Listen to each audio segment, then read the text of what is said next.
We are insects, parasitic worms writhing in malicious constancy, soaring past the moon you look up to, until you pathetic creatures are no longer visible. How's it going, everybody? It's your world champion here, and I am joined by Joker right here. He wanted to talk to you guys a little bit about Bleach this time. He watched the arc with me a little bit, didn't you, Joker? Huh? Didn't you watch the arc with me? Yes, you did. Or maybe you were around when I read it. I don't know.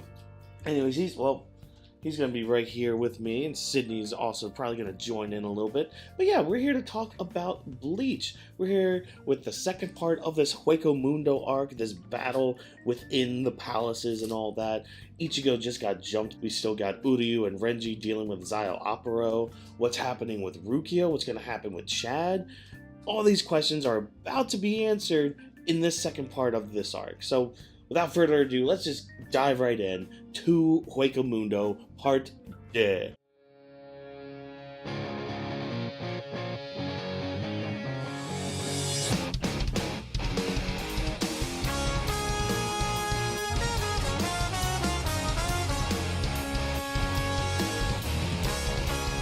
So like I said, where we last left off, Ichigo gets jumped by Nnoitra, who just kicks the shit out of him. Like, he's just kicking him, he's trying to slice him. His little toady Tesla's there, holding onto Orihime, making sure she can't heal Ichigo. Yeah, Ichigo is not at 100%, and he has to face the 5th Espada, the one that's stronger than Grimmjow. He has to at least try to survive against this guy. And, I mean, that's pretty much what Nnoitra does. He just beats him up. I mean, it's a mugging, man. Like, Ichigo has no chance in hell of beating Nnoitra in this stage. But we cut over from that to Szayelaporro in his palace. Uryu and Renji, they're trying to run away from Szayelaporro because why should they fight? They're there to save Orihime. They're not there to take out all the Espada. No, they just need to find Orihime, get the hell out of there, and that's it. They're done. But unfortunately, Szayelaporro's palace, as he describes it, is kind of like his own body. He can maneuver the corridors and make it so that they didn't even leave the room that they were trying to leave. So while Zaya's getting changed, Uryu and Renji are just tiring themselves out on these stairs and all that, and they meet back up with Szayelaporro. He's like, alright, no more fooling around. We're going to get to the final stages of this fight. And he takes out his sword. Now, this is where I'm going to need your help here in the audience, because there's two different translations of his sword. There's, I'm assuming, the censored version, which is La Lujurisa or Fornicatas. Now, I can kind of understand why they changed it from Fornicatas to La Lujuriosa, but hey, I actually said it right that time. Look at me go. Almost like Aranero, Araru Eri. That name. Oh, it still gets me every time. But yeah, I'm assuming that's just like a translation censorship kind of thing, which is fine. I mean, I get it. You don't really want the word fornicate to be in a manga for kids in America. Trust me, I get it. We get to see Szayelaporro's release date, which, honestly, one of my favorite designs. Yeah, it's up there with my favorite resurrection designs. So Szayelaporro, he starts using his first technique, which he makes it like rain, this black rain, and when it hits you, it creates a clone. Yeah. Now, these clones, you can kind of tell who is a clone and who's not just by the eyes, but Uryu also points out that Dondachaka and Peshe's clones are a little different. So there's a bit of comedy here with everything. This is one of those moments, though, like, this is just for me, where the comedy is just kind of out of place. Like, I really don't want to see comedy right now, because things are kind of tragic right now. Because Renji and Uryu cannot defeat Szayelaporro.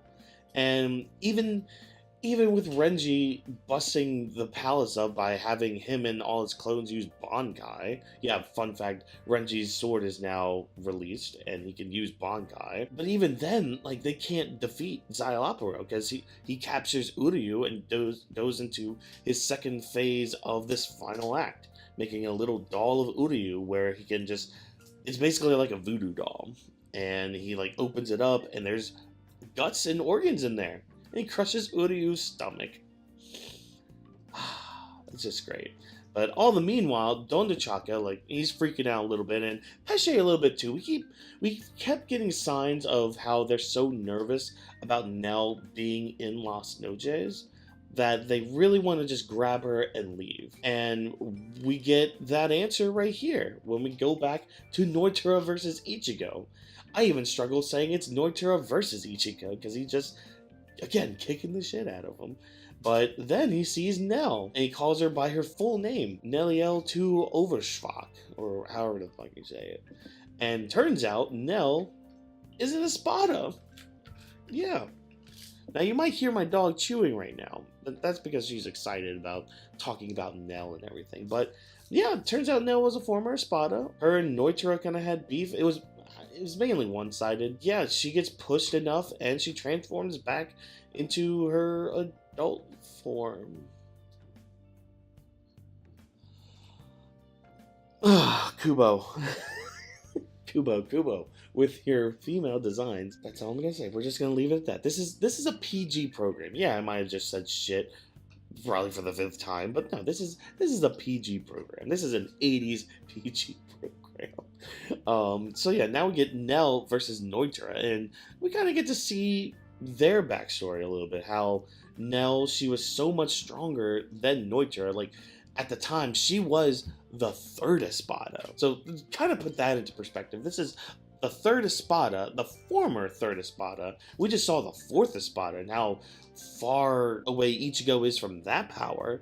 And then Nnoitra was kicking the shit out of him. Nell's gotta be strong, right? And back then, Nnoitra was the 8th Espada, so she's gotta have some strength, right? Well, kind of like what Nnoitra says, is like, the names and numbers of the Espada have changed, and our powers have changed, and they're pretty evenly matched here. It's a good fight for a little bit. We even get to see Nell's resurrection, which, again, I actually really like. I like this design of it. And then as soon as she's about to hit the final blow on Nnoitra, she turns back into a child, and Nnoitra kicks the shit out of her now. And so he's about to just... Well, he doesn't finish off Ichigo. He tells Tesla that he's bored, so he goes and holds on to Orihime, and Tesla resurrects and beats the shit out of Ichigo. So everyone's getting their asses kicked. Ichigo's down, Rukia's down, and we got the 7th Espada now coming in to finish the job, Zommari. He's going to kill Rukia. Szayelaporro has Renji and Uryu down, and we even get to see a moment here where Dondachaka and Pesce even try to be competent. Yeah, and guess what they are told? You should have stricken me when you first saw me, because you gave me enough time to read your spiritual pressure, see how far it goes, and because of all that, you can't beat me. We're done here. It's over. Now you may be asking yourself, how did Nnoitra defeat Nell in the first place? Well, he had some help from Szayelaporro, which is kind of funny because we have 2 groups fighting these 2 Espada right at this moment. Yep, that is the through line for all of this. It's the fact that Szayelaporro helped Nnoitra break Nell's mask, and that's how she turned into a kid, and they just dumped her out of Las Noches. That's basically it. And so all of our heroes are about to perish, and man, the sense of dread you feel in these opening moments of this part 2 of the arc is really something. Like, I know it's so bad Joker ran away. Like, that's how scary this part is. Like, we don't know what's gonna happen with our heroes. But all of a sudden, Kenpachi shows up just out of nowhere, holds off this hoof, and then just slices Tesla, kills him, and then we find out, oh, there are some other captains here, and we see that there's Byakuya, there's Unohana, there's Kuratsuchi. Yeah, we got some backup now. We got some captains from the Soul Society. It's so good. Just seeing these captains here, especially because they bring out the best of the Soul Society, because they are the best of the Soul Society. We got the best healer there, we got the strongest captain there, we got the smartest captain there, and we've got the noblest in Byakuya. Like, we've got a good team here in Hueco Mundo to be the backup. And yeah, they each go to a battle site. Byakuya goes to where Rukia is. Unohana goes to where Chad is, who was about to be... I don't know what was about to happen to him with the Exakiyas there. And Kurotsutsu's over there with Szayelaporro. So now comes the time where we're going to talk about each fight one at a time. And some things I liked in it, some things I didn't like in it. Just kind of run them down a little, because these fights aren't really that long. It's really just like a couple moments, a couple speeches, and bam, bam, thank you, ma'am, gone. Out of here. So we're going to start with Byakuya versus Zommari, and I'm going to lump in the Unohana stuff with this as well, because there's really not much to go on with that. Unohana comes in with Isane, which is interesting. Like, why would you send both your captain and your vice captain to this location? At least leave your vice captain with the other captains, but whatever, that's besides the point. They end up, again, they're with Chad and Gantenbein, and the Exakiyas are there, and they actually pull back. Unohana reminds Isane, just, hey, we're here to heal, we're not here to fight. So let's heal both this Arrancar, we'll heal Chad, everything will be fine. So they do that, and that's basically what they're there for. They're there to just be the healers and all that. So now, over to Byakuya versus Zommari. And this battle... it reminds me a lot of the opening stages, like, especially the opening stages. It reminds me a lot of Sasuke versus Itachi, where it was just a big old genjutsu battle. However, in this instance, it's more of a battle of, like, flash steps and sonitos, where Zommari, he claims to be the fastest Espada that there is, which I have a gripe with, and I have a gripe with this with any character that says, oh, I'm the fastest in the universe. You may be the fastest, but isn't technically, like, because there's people that can stop time, so they could be faster than you. You know, I'm taking the Dragon Ball aspect of this, so Guldo, he's faster than Birder, who claims to be the fastest in the universe. Captain Ginyu's stronger than Birder, so he's faster. This Frieza's way faster because he's stronger, and then just put that in with the Espada. So it's just like, you know, Zommari, you're only the 7th Espada. There's Grimmjow, who's stronger than you, which in turn probably faster. There's Nnoitra, who's stronger than you and probably faster. There's Ukiura, there's Halibel, there's Bardagon, there's Stark. Like, that's 6 people. It's just like the whole same argument with, you know, Grimmjow and Nnoitra claiming to be the strongest, even though they're only like 5 and 6 of the Espada. Just, and it's all that mentality of, I am the strongest, I will become the strongest, no matter what.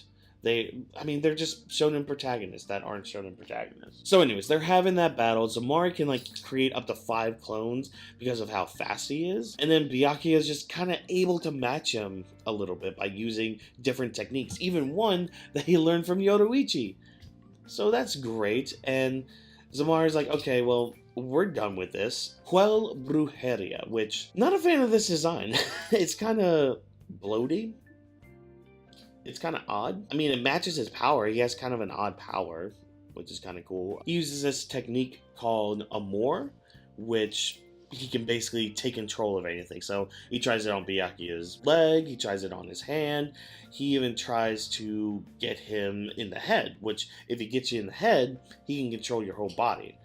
Now, he's not able to get Byakuya with this, but he's able to get Rukia with this, and he ends up having Rukia cut down Hanataro, who was there to kind of help out Byakuya and kind of help heal whoever else. So we got the 7th seat here too, along with the captain and the 2nd seat. But yeah, this is where Byakuya starts getting pissed. He immediately goes Bankai, and he just ends Zommari right there. And now the whole time they're having like this back and forth. They're like, oh, you're only gonna kill me because I'm a hollow. No, I'm not killing you because you're a hollow. Oh no, you're killing me because I'm a hollow. And Zommari keeps trying to get Byakuya to admit that he's just fighting him because he's a hollow. And near the end of it, Byakuya is just like, no, I'm fighting you because you raised your sword against my pride. And his pride being Rukia. great character work right there, because it's growing from the Soul Society, which we saw that Byakuya, he was a man of the law. He chose the law over his own sister that he swore to protect. And here we see that where he's pissed that Rukia is hurt and that she almost died. So he's using that pride of his in order to fight Zommari at the fullest of his strength. And he just outclasses Zommari. He's like, yeah, your technique is at a certain level of Bakudo, so I know some spells that are way stronger than this that I don't even need an incantation for. Like, he puts up this wall really quick as Zommari tries to use a more again on him, and it just slams. And that's it. And yeah, Zommari dies. That's about it. I mean, this fight is mainly cool because of Byakuya's character growth here, with basically his will of the samurai. He doesn't care if he has to like cut his tendons on his legs or his arms or anything. He's going to win. Now Rukia does wake up a little bit later after getting healed by Isane, because she ends up being there because Nnoitra is down, and she looks at Byakuya. Byakuya's still waiting to get healed, but he's prideful. He's not facing her. He's not showing her any weakness. He is there for her, and he's there to protect and all that. And luckily, with Byakuya's fighting style, he doesn't really need to use his left side, basically, because he only had like his right hand and his right leg, and he was still able to outclass Zommari. Now, a lot of people are going to have issues with, oh, this is power scaling, whatever, but this is us seeing how the captains work when they're fighting hollows. And that's the other thing too. Maybe the fact that the Espada were actually maybe overhyped a little bit by just their lore and all that. So we're moving on from Byakuya versus Zommari to Kurotsuchi versus Szayelaporro. This was basically a dick measuring contest between the two, because they have like this war of words. They go back and forth. They're like, I don't need to know your name. Oh wait, I do need to know your name, so I know what to label the jar. Oh, that's right, maybe I do need to know your name, so I know what to call you as a pet. So Szayelaporro tries the doll thing on Kurotsuchi. It doesn't work. How does it not work, you may ask? Well, Kurotsuchi pulls a Dr. Gero, so again, going into that Dragon Ball bin right there. Any person he fights that lives, he has like these microscopic bugs on them, and so he's able to monitor them, which leads to a little bit more comedy. Again, this is like, it feels a little out of place, but this one's a little better than with like Pesce and Donachak, and I think again that's because Pesce and Donachak's comedy is a little stale for me. But the stuff with Kurotsuchi is funny as hell. So what Kurotsuchi ends up doing, because he saw like this doll technique, he ended up making a crap ton of copies of his own organs back at the lab. And this surprises Szayelaporro, because it hasn't even been an hour since they've started fighting. And yet Kurotsuchi knows the strength of Szayelaporro. He knows his techniques. He knows his spiritual pressure. He knows everything about him. Is able to just beat him easily. He uses Bankai, Ashisogi Jizo flattens him, but unfortunately, Szayelaporro can revive himself by like touching anything. So like he revived himself through Nemu, who he had captured not too long ago, basically coming out of her mouth, and she was basically just dying right there. And he's able to also control Ashisogi Jizo, because he was in him for a little bit. But does that matter at all? No, because Szayelaporro says that he has reached perfection. Hold on to that word a little bit, perfection. So you see Kurotsuchi, he's looking at all this. He's listening to Szayelaporro give his little spiel about how he's perfect, how he has this technique that he does, how it's, he starts monologuing here. And Kurotsuchi just walks over to Nemu. He looks at Nemu, and like she's dying, and he just looks at her like, huh, okay, interesting. Anything else? Like, he has this big smile on his face. He's like, so is there anything else? I mean, you are the perfect being, right? Do you have anything else? Or was this it? Was this the limit of your perfection? Oh, okay. Well, here's a couple things. One, I can heal her fine. She's just a creation I made, so I can heal her fine. That's whatever. Oh, my Bankai, my sword here, I can just destroy it. And he destroys his sword. Gone. And he's just like, I'll just, recreate it when we get back, and it'll be fine. Kurotsuchi has just become the Batman of the Soul Society by being the most prepared for all of this. And then he makes a comment to him. He's just like, oh, wait, you were in Nemu, right? Funny, because Nemu has a lot of different drugs inside of her. And you may have gotten into a superhuman drug I have. And this superhuman drug, this might be one of my favorite parts of this little arc. So Kurotsuchi, he's monologuing to Szayelaporro, saying how, like, perfection should never be achieved because beyond perfection is nothing. And a scientist shouldn't want to be perfect. A scientist should, you should strive for perfection, but you should never reach perfection because then there's nothing else left to do. There's nothing else left to study. There's just nothing at all. And so as he's like saying all this, Szayelaporro's like, his senses are so heightened that it seems like Kurotsuchi is speaking in slow motion and that his movements are slow motion. And Kurotsuchi, he just casually walks over with his sword and is about to stab Szayelaporro, and you see this, like with Szayelaporro like putting his hand up very slowly to block it. And no, it just kind of goes right through his hand and then right into his heart. But how Szayelaporro experiences this, and we see this, he feels like 100 years have gone by, and like the blade is still like right there, and he's just waiting for it to just pierce his skin. God, this part is sick.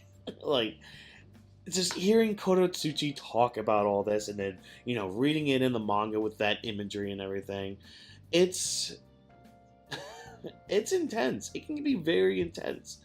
And after all that, there's some more comedy with Kurotsuchi healing Nemu and healing Uryu and Renji and all that. Now, before we cut over to Kenpachi versus Nnoitra, we do get a nice little moment here from Kurotsuchi where Renji, he says, okay, Kurotsuchi, please heal me so I can go help the captain. And he's mainly talking about Zaraki. And Kurotsuchi, in his own little way, just kind of puts respect on Kenpachi. Anytime we've seen the two interact, it's always like negative or like the nerd versus the jock and all that. But here he's like, no, you know more than I do that you don't need to help that man. He's got this. He can pull this off. And yeah, just it's simple words, but it's something that really speaks to Kurotsuchi as a character. Because yeah, he's kind of a bad person. Like, I'm not gonna sit here and be like, oh yeah, Kurotsuchi's a good guy. He's the best. No, he's kind of a shit person, and that's fine. That is okay. But he still has a heart, and you kind of see that too, like earlier on in this fight when he's going over to Nemu, like just the look in his eyes. That's why it's so jarring on that page turn where he just has this huge grin on his face, like, oh, is that it? It's really good. It's just really good character work done by Kubo. Now, we go on to the main event here of Nnoitra versus Kenpachi. This is just meathead action right here. Just the two wailing on each other. You got Orihime, Ichigo, and Yachiru on the sideline just watching everything. Ichigo's getting healed, so is Nell and all that.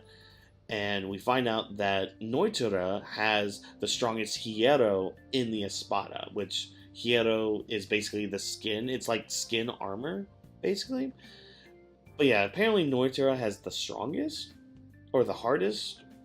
I don't know. Again, it gets a little weird when characters say stuff like that, because, again, there's characters that are stronger than you, and probably harder than you too, but we won't go down that road again. But yeah, it's basically just a slugfest here of the two just clashing their swords. Kenpachi's trying to figure out how hard he has to slice in order to cut Nnoitra, and he does. He ends up finding out. He ends up figuring out the two just, I mean, it's just a slugfest. And we think it's almost over when Kenpachi stabs Nnoitra in the eye, but it turns out that's where his little hollow hole is. And man, the slash he gives Kenpachi after that is just sick. They keep clashing, the eye patch comes off, and that's when Kenpachi now just can't hold back. And Nnoitra experiences this. He's like, oh, shit. Pray, Santa Teresa. And yes, another design that I love from Kubo. This resurrection, I swear, like, from Grimjow up, the resurrections are really good. Right, Sydney? Isn't that right, girl? Yes, she is. Do you, hey, Sydney, do you like Nnoitra's design? Do you like it? Nnoitra tries to go after Yachiru, which is a big mistake. Kenpachi goes back in, tries to cut an arm, and Nnoitra grows 3 arms now, so now he has 6 arms. And eventually Kenpachi realizes, oh shit, I might actually die if I don't try. Probably my favorite power-up in all anime and manga happens here, where Kenpachi's like, huh, instead of using one hand, I'm gonna use 2 hands. And he starts remembering Kendo. I know, girl, you ready for this story time? So back in the day, when Kenpachi first became a captain, or maybe when he first became a Soul Reaper, he trained with Genryusai for a bit, and he taught him Kendo, which is the way of the sword, which really isn't Kenpachi's fighting style. He's just more of the brute, the brawler. But he at least learned something from this, which is a sword is more powerful with 2 hands. And of course, Nnoitra's just like, ha, no shit, Sherlock. And I mean, Kenpachi uses 2 hands. Basically kills Nnoitra there. I mean, he survives, but just barely. And goes in for one final blow. Kenpachi beats him. And as Nnoitra is dying, he sees Nell just like kind of starting to wake up, and we get just a couple more flashbacks. Mainly the anime did some more of this, but I really like how the manga did this, because there's a part here where Nnoitra, he doesn't want pity from anybody for being weak. In fact, he hates everybody. He doesn't care if you're old, if you're fat, if you're lazy. He wants to fight, and he's going to fight you, and he's basically a big old bully. But the reason he wants to fight so much is because he wants to die in a glorious battle. Because dying in a glorious way like that gives him a reason to exist. Because this whole time, whenever we see him and Nell interacting, she's always asking him, what's your reason to fight? And he's always saying, oh, well, it's because I don't like you, and, you know, things like that. But really here, like, he doesn't explicitly say it, but you can interpret it this way, where he just wants to die in a glorious way, so that way he knows that he existed. And that's really deep when you think about it. Like, everybody wants to say, oh, well, the Espada were just boring. They had no, you know, character worth at all. You know, they just all went out like bitches. I mean, on one hand, you're kind of right, but on the other hand, each one of them went out in a different way, and we get to see more of like how they are as a person. So like with Szayelaporro, he was so cocky, he thought he was perfect, where he was not perfect. He did not reach perfection, and he realized that. And we're even seeing that later on with Bleach, with Szayelaporro, how he's still cocky, but he's starting to realize, oh, maybe I am not perfect. Aranjero, he died because he was overconfident. He thought, oh, because I'm a Gillion who's an Espada, I'm untouchable almost. You can't touch me. You can't do anything. I'm going to be the person that you loved in your life, and you can't cut me down. And what happened? He got cut down. Zommari, he also wanted to throw the arrogance card out, saying how arrogant it is that Byakuya was treating him like he was lower class than him, where in actuality he was lower class than him. Like, he was outclassed easily by Byakuya. The only injuries that Byakuya got were his own, where he attacked himself. That was the only thing. Zommari didn't do anything. Byakuya did. And I could keep going down the list of Espada. In fact, maybe I will do a video about the Espada and their dying and all that. It wouldn't be the first video on YouTube that talks about that. But yeah, I wanted to mention that with Nnoitra because, I'm not gonna lie, I kind of forgot that too. How the reason he wants to fight is because he wants to feel alive. He wants to give reason for him to be alive, for him to have consciousness, for him to have this form, to have this power. Why does he have it all? Well, if I die gloriously, I will. I'll have that reason. And just the way he dies, just seeing Nell, and she's still in her baby form. God, it's really done well. It's manga, anime, whatever. After the fight, Zaraki's just like, "Woman, heal me." And then, as she's about to, Stark shows up, takes Orihime, says bye-bye, and they go. And Aizen is there. He's like, "Oh, hey Orihime. How you doing? Hey, you're gonna stay here. Me and the boys, we're gonna go off to Katakura Town." And he traps everybody in Hueco Mundo by like shutting and sealing off the gargantas that they got in. And this is actually where we find out everything. And I didn't even touch on this when Zaraki first came in. So when Zaraki first came in, everybody asked, "Oh, how'd you get here? Why are you here? How?" So they got here through, obviously, gargantas, but the gargantas made by Urahara. And that was one of his tasks that he had to do, was to create a way for captains to get into Hueco Mundo, which he did. Great. He had another task, though.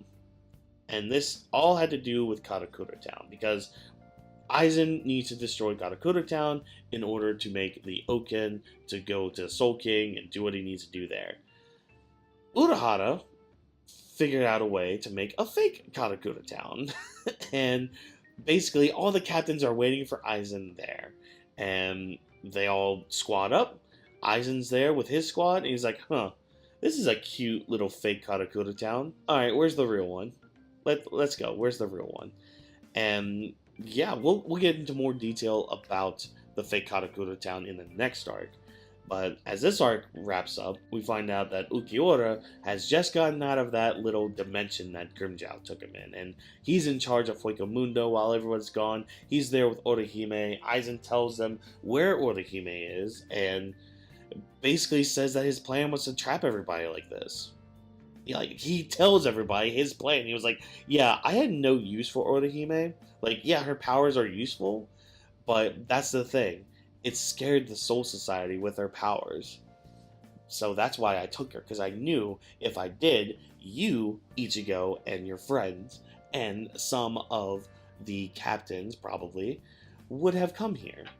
And look what happened. Everything happened according to plan. It even makes a little fun statement about how there were 13 captains and how, 3 of them defected. There are 4 of them now trapped in Hueco Mundo. Same thing with lieutenants and all that. So the Soul Society is down half their ranks, half their strongest fighters, which the other half are now in the fake Katakura Town, confronting Aizen. That's about where we ended off.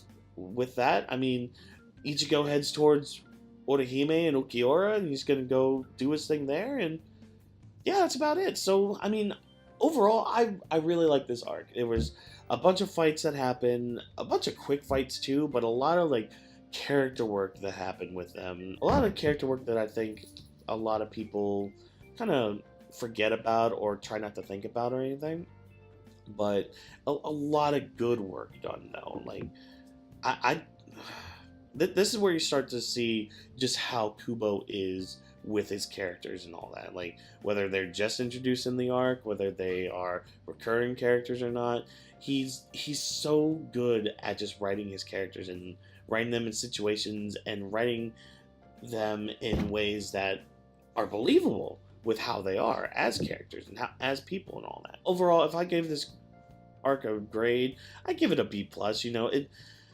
The only thing that's keeping it from an A, I do wish the fights were a little longer, and maybe the captains were pushed a little bit more. The only one that was really pushed was Kenpachi, and part of that was because of an accident with the eye patch, and the other one, him being like, I don't really want to die. well, I'll kill you right here. So that's where we're going to leave it off there. Love this arc. I hope you did too. If you did, great. Leave a comment down below. If you didn't, great. Leave a comment down below. Be sure to like the video if I entertain you in any way, shape, or form, and subscribe to the channel so you don't miss the next arc review, which is a big old flashback arc. That's right. We're going to talk about the Turn Back the Pendulum arc next time with Bleach on the channel. So hit the bell icon so you get notified of when that video and as well as my other videos go up. And as always, people, I've been your world champion. I'll catch you guys in the next one. See ya.